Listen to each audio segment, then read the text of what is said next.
All right, here with Coach Joe Moorhead, entering year 5. I know we didn't really get the chance to talk to you in the spring. So first of all, I think we need to update.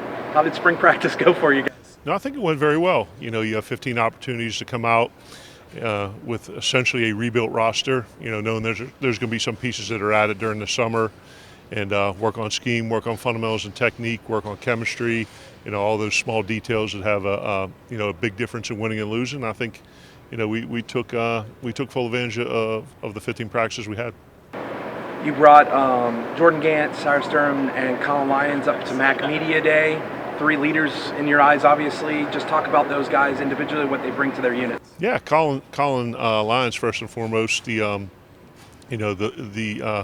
last vestige of the program that we inherited, and I don't think there's a better representative in terms of mentality and work ethic and leadership and mental and physical toughness than Colin Lyons. Being the anchor of our offensive line from the center position. Obviously bringing in Jordan Gant and getting a chance to play when Sean Patrick got hurt and becoming a 1,000-yard rusher.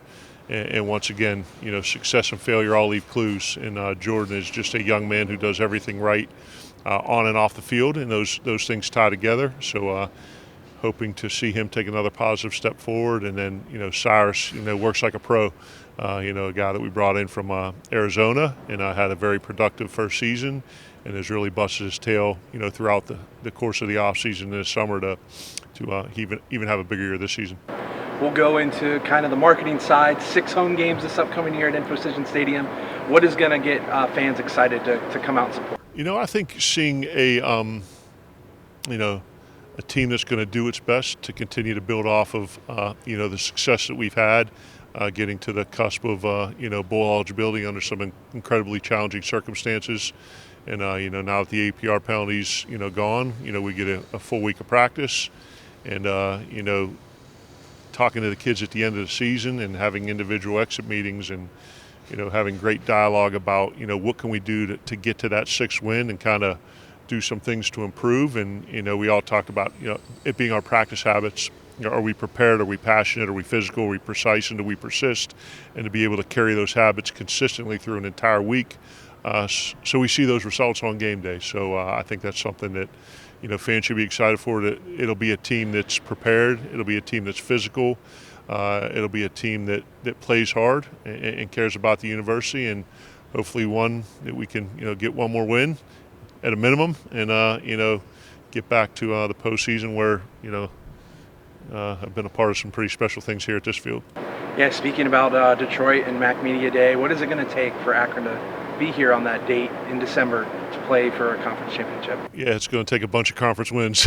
So hopefully we're able once again. I think 4-4 last year, which was the most since 216 or 2017, and usually it's going to take 6, 7, or 8 to win this league because it's incredibly competitive. But yeah, if we take care of business will take care of us. And the first step to that is finishing summer off strong, having a great preseason camp, and then going from there. And you just hit the nail on the head there. I was going to ask you about preseason camp. Gets started next week.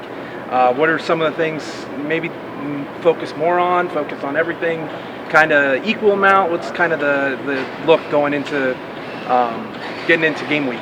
Yeah, so we report the 3rd and we'll start the 4th, and then we have I think 30 practice opportunities to get ready. We'll have 2 scrimmages in there, and really it's about the returning players and then helping the new guys, whether they be summer JUCO or portals or high school guys, getting immersed in the speed and physicality and complexity of the college football game. So really it's all going to be about installation. It's going to be about repetition and fundamentals and technique, competitiveness, so we're able to build a depth chart. And, like really simple, talked about it. Preparation, passion, physicality, precision, and persistence. And just making sure every time that you step off the field that you're better than when you stepped on it. And if you keep stacking those great days on top of each other, it usually leads to some pretty positive outcomes. And then I think I'd be remiss. You lost a 2-time starting quarterback in Ben Finley. Where's the quarterback competition going into summer camp? Yeah, I tell the guys all the time that depth charts written in pencil, never in pen, and we have starting points for the season. But I call it the ITY: your availability, your accountability, and your productivity. If those things all yield positive results, and your playing time will increase. So you asked specifically about Reese. I think Reese, Rigaud, Worm, and brought in Beals as a mid-year. I think they all had positive moments in spring and opportunities to improve. But Reese is the guy that has demonstrated the most ability to lead us to wins at this point. Now, does that change during camp? I mean, I can't predict that. I can predict the opportunities that they're going to get, but. We got to, blow the dust off of Reese just relative to playing in a game. It's been, I think, 3 or 4 years since his time at Albany, and, practice is great, but, we got to get him ramped up to game speed pretty quickly. And then this is your 5th Media Day, MAC Media Day. What's your favorite part about MAC Media Day? I think the excitement that's generated, because it generally signifies kind of the start of a new year, or it's on its way. I think Commissioner Steinbrecher mentioned it, that we're 39 days away from the Week 0 game, Eastern Michigan and Sac State. The excitement for the young men that you bring along to be involved in a kind of a unique opportunity. And then just really, this is a conference full of coaches that are pretty good dudes. So just to get around, the other coaches in a kind of a more laid-back, non-competitive atmosphere, and kind of just get to talk with them and see how they're doing and how their programs are going. That's usually what makes a media day pretty special.